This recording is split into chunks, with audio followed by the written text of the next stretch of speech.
जय भीम साथियों। आज हम शिक्षा के विषय में बात करना चाहते हैं।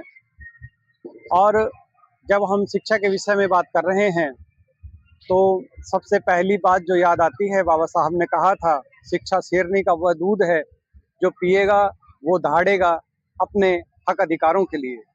और जब हमारे महापुरुषों ने यह बात कही तो वो हवा में नहीं कही। सबसे पहले उन्होंने यह सिद्ध करके दिखाया कि वास्तव में शिक्षा से बेहतरीन हथियार कोई नहीं हो सकता। बाबा साहब ने, राष्ट्रपिता महात्मा ज्योतिबा फूले जी ने जब आंदोलन किया तो उस आंदोलन में उन्होंने सबसे पहले शिक्षा को हथियार बनाया। और हमें बजाय हमारे हाथ में बंदूक देने के, तलवार देने के या कोई और वेपन देने के, उन्होंने हमारे हाथ में कलम दी।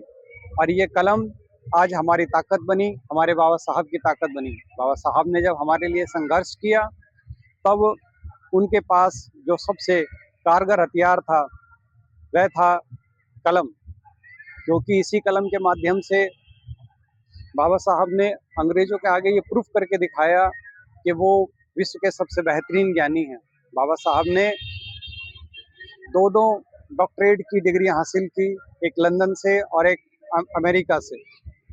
तो मैं यही कहना चाहता हूँ तमाम अम्बेडकरवादी साथियों से और विशेषकर वाल्मीकि समाज के युवाओं से कि आप ज़्यादा से ज़्यादा इस बात पर फोकस करें कि हम कैसे वाल्मीकि समाज में शिक्षा का प्रचार करें, अपनी आने वाली पीढ़ी को, अपनी नस्लों को, पनीरी को, अपनी पौध को कैसे एक बेहतरीन शिक्षा के स्तर पर उनको लेके जाएं। केवल शिक्षित होना आवश्यक नहीं है, परंतु हमारे बच्चों में अम्बेडकरवाद की उस धारा को प्रवाहित करना होगा जिसकी लो बाबा साहब ने जलाई थी।